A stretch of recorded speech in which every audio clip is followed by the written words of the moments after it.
বছর শেষে ফেস্টিভ মুডে বাংলা পর্যটন কেন্দ্রগুলিতে মানুষের ভিড়, পর্যটকের ভিড় লক্ষ্য করা যাচ্ছে। সেই ছবি আপনারা দেখতে পাচ্ছেন সকাল থেকে, এবং বিভিন্ন জায়গায় পার্কে, পিকনিক স্পট থেকে শুরু করে বিভিন্ন জায়গায় মানুষের ঢল। কেউ বা পরিবারের সঙ্গে সময় কাটাচ্ছেন, কেউ বা বন্ধুদের সঙ্গে আড্ডা। আর এই আনন্দ উদযাপনে আজকের এই দিনটি পালন করছেন আম বাঙালি। একেবারে একটা পুরনো বছরকে বিদায় জানিয়ে নতুন বছরকে স্বাগত জানানোর পালা, এবং সেই মতোই ফেস্টিভ মুডে বাংলা পর্যটন কেন্দ্রগুলিতে মানুষের ভিড়, সাধারণ মানুষের ভিড় লক্ষ্য করা যাচ্ছে। এবং সেই মতোই কিন্তু পার্কে, পিকনিক স্পটে এবং পর্যটন কেন্দ্রগুলি যেখানে রয়েছে, যেগুলি দর্শনীয় স্থান রয়েছে, সেখানে কিন্তু সাধারণ মানুষের ভিড় লক্ষ্য করা যাচ্ছে। এবং এই মুহূর্তে আপনাদের সরাসরি দেখাবো বাঁকুড়ার ছবিটা, বাঁকুড়ার জয়রামপুরের ছবি, জয়পুর জঙ্গলের ছবিটা আপনাদের দেখাবো, এবং অন্যদিকে নিকো পার্কের ছবিটা আপনাদের দেখাবো। নিকো পার্ক থেকে দেবপম রয়েছে আমাদের প্রতিনিধি, এবং প্রথমেই আপনাদের নিয়ে যাব বাঁকুড়া জয়পুর জঙ্গলে, সেখান থেকে রয়েছে আমাদের প্রতিনিধি। আজকের ছবিটা কি দেখতে পাচ্ছ সেখানকার?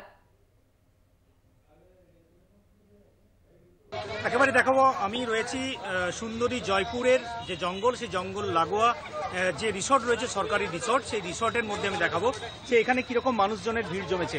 এবং প্রচুর মানুষ এখানে এসেছেন, পাশেই জয়পুরের জঙ্গল, সেখানে পিকনিক। তারপরে দেখতেই পাচ্ছ যে ঘোড়ায় চেপে প্রকৃতিকে একটু অন্যরকমভাবে উপভোগ করা, সেই ছবিটা কিন্তু দেখতে পাওয়া যাচ্ছে। প্রচুর পর্যটক এখানে এসেছেন, যারা মূলত একদিকে যেমন পিকনিক করছেন, পিকনিক করার পাশাপাশি তারা এই রিসর্ট ঘুরছেন। সামনেই সমুদ্র বাঁধের জল রয়েছে, সেই সমুদ্র বাঁধের জলের নৌকা বিহারের ব্যবস্থা রয়েছে। সব মিলিয়ে বলা যেতে পারে বছরের শেষ দিন একদম ফেস্টিভ মুডে বাঁকুড়া জেলার বিভিন্ন পর্যটন কেন্দ্রগুলি। এখানে প্রচুর পর্যটক রয়েছে। একটু কথা বলি আপনার সাথে, কোন কোন জায়গায় ঘুরলেন? এখনই তো এসেছি, এখন ঘুরে নিই। আজকের প্ল্যানিং কি? পিকনিক করছে তো এখানে। ওইখানে পিকনিক করছেন? তাহলে মেনু কি রয়েছে পিকনিকে? মেনু জানে। কিভাবে এনজয় করছেন? আজকে তো বছরের শেষ দিন, কিভাবে এনজয় করছেন? ওই তো খাবো দাবো। একদম দেখতেই পাওয়া যাচ্ছে প্রচুর মানুষের ভিড় এখানে, যারা মূলত পর্যটক, যারা একদিকে পিকনিক করছেন, একদিকে রান্নাবান্না চলছে, অন্যদিকে রান্নাবান্নার পর একটু রিসর্টকে ঘুরে নেওয়া, রিসর্ট ঘুরে পরিবেশটাকে দেখে নেওয়া, প্রকৃতির সাথে প্রকৃতিকে একটু উপভোগ করা। প্রচুর মানুষ এখানে যারা এসেছেন। আমি একটু এখানে আরও মানুষজন রয়েছে, একটু কথা বলবো। অনেকেই সেলফি তুলছেন, ছবি তুলছেন, প্রিয়জনকে পাঠাচ্ছেন। একটু আপনার সাথে কথা বলবো। কতগুলো জায়গায় ঘুরলেন? অনেক জায়গায় ঘুরেছি। কেমন লাগছে? খুব ভালো লাগছে। বছরের শেষ দিন কিভাবে কাটাচ্ছো? হ্যালো, কার সাথে এসছো? দিদি, বোন আর মামি, আর ওইটা একটা মাসি। আজকে কি সারাদিন ফুল মস্তি? ফুল মস্তি? হ্যাঁ। আচ্ছা, তোমার কেমন লাগছে? ভালো। কতগুলো জায়গা ঘোরা হলো? অনেকগুলো। খাওয়া দাওয়া কোথায় হচ্ছে? রান্না হচ্ছে? হ্যাঁ। একদম বুঝতেই পারছো যে এখানে প্রচুর মানুষ এসেছেন, যারা মূলত এই রিসোর্ট ঘোরার পাশাপাশি সামনে পিকনিক স্পট রয়েছে, সেই পিকনিক স্পটে তারা পিকনিক করছেন। পিকনিক করার পাশাপাশি এই যে শীতের সকালে শীতটাকে উপভোগ করতে করতে সোনালি রোদকে গায়ে মেখে একটু অন্যরকমভাবে আমি একটু দেখানোর চেষ্টা করবো যে এখানে মানুষজন রয়েছে, রোদটাকে উপভোগ করছেন। শীতের সকালটা আজকে সকাল থেকেই তো শীত ছিল, তো এখন কি রোদটাকে গায়ে মেখে নিচ্ছেন? হ্যাঁ, রোদটা খুব ভালো লাগছে। সকালে মনে করছিলাম যে আর রোদ হয়তো পাবো না, কিন্তু ভালো লাগছে রোদ। কতগুলো জায়গা ঘোরা হলো? বনলতার বনফুল। আচ্ছা, তারপরে প্ল্যানিং কি? এরপরে খাওয়া দাওয়া হবে। বাড়ি? তাহলে শেষ বছরের শেষ দিনটা কি এভাবেই, না অন্য কিছু প্ল্যানিং রয়েছে? আপাতত আর কিছু নেই। আপাতত এই বনলতাটা ঘুরলাম, ভাবলাম আর কিছু নেই, তো দেখলাম বনফুল রয়েছে। বলো, কেমন লাগছে? ভালো লাগে। কার সাথে এসছো? বাবা মা।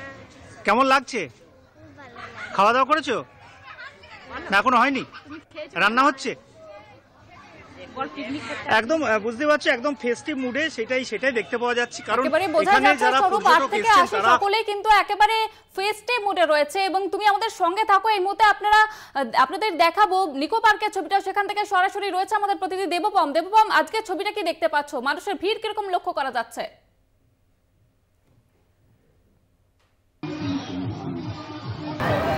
দেখো, সকাল 10টার সময় এই বিনোদন পার্ক, নিকো পার্ক, যেটা কলকাতার অন্যতম বিখ্যাত বিনোদন পার্কের ভেতরে অন্যতম, সেই নিকো পার্ক কর্তৃপক্ষ সকাল 10টায় সাধারণ মানুষের জন্য পার্ক খুলে দিয়েছে। কিন্তু 9টার থেকে সাধারণ মানুষ কিন্তু লাইন দিয়েছে টিকিট কাটার জন্য। অনেকে আবার এই লাইন অ্যাভয়েড করার জন্য অনলাইনে টিকিট কেটে দিয়েছে, তাদের জন্য কিন্তু আর একটা বিশেষ গেটের ব্যবস্থা করা হয়েছে। এই মুহূর্তে আমাদের কাছে যা খবর, যেটা কিছুক্ষণ আগে নিকো পার্ক কর্তৃপক্ষ জানাচ্ছেন, এখনো পর্যন্ত ফুটফল বা টিকিট সেল হয়েছে প্রায় 15,000।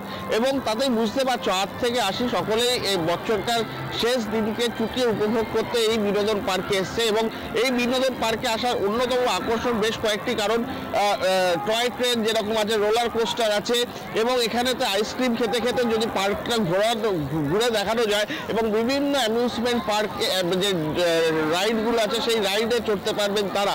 এবং সেই জন্য কিন্তু নিকো পার্ক কর্তৃপক্ষ সকাল 10টা থেকে খুলে দিয়েছে। আমি একবার চিত্রটা দেখাবার চেষ্টা করব। তুমি দেখতেই পাচ্ছ বিভিন্ন বয়সের লোকজন তারা কিন্তু আসছে, এবং তুমি বিভিন্ন দূর দূরান্ত থেকে তারা এসে তারা কিন্তু রাইড উপভোগ করছে। এবং এখানেতে আমরা কথা বলার চেষ্টা করব কয়েকজন মানুষের সাথে। দাদা, একটু যদি আসেন, কোত্থেকে আসছো? ফুরফুরা শরীফ থেকে আসছি। কিরকম লাগছে এখানে? খুবই সুন্দর লাগছে। এই ঢুকলাম, দেখবো এখন স্কাইটা চাপবো। এখন অব্দি কটা রাইড চড়েছো? আমরা এই আমাদের বাচ্চা ছেলেদেরকে ওখানে চাপাচ্ছিলাম, যে সে ঘোড়া আছে না, ওগুলো বাচ্চা ছেলেদেরকে দেখাচ্ছিলাম, এবার আমরা চাপবো। আরেকজনের সাথে কথা বলার চেষ্টা করি। কোথেকে আসছে? উত্তর দিনাজপুর থেকে। কিরকম লাগছে? ভালো লাগছে। একটু দিদির সাথে কথা বলো। দিদি একটু চলে আসুন, আপনার সাথে একটু কথা বলি যে কিরকম লাগছে বছরের শেষে এরকম নিকো পার্কে কিরকম লাগছে? समझ में नहीं आ रहा है। कैसा लग रहा है यहाँ पर आके? बहुत अच्छा लग रहा है, बहुत अच्छा। বুঝতেই পারছো যে সাধারণ মানুষ চুটিয়ে উপভোগ করছে, এবং সব নিয়ে বলা যেতে পারে 8 থেকে 80 সকলেই মজেছে এই নিকো পার্কে, এই অ্যামিউজমেন্ট পার্কে। বোঝা যাচ্ছে দেবপাম, একেবারে নিকো পার্কের ছবিটাও সেই একেবারে জমজমাট। আপাতত ধন্যবাদ তোমাকে দেবপাম, স্বরূপকেও ধন্যবাদ জানাবো আমাদের সঙ্গে এতক্ষণ থাকার জন্য। আপনারা বুঝতেই পারছেন একেবারে বছর শেষে ফেস্টিভ মুডে বাঙালি, এবং তার সেই মতোই কিন্তু বর্ষবিদায়ের উৎসবে সামিল 7 থেকে 70।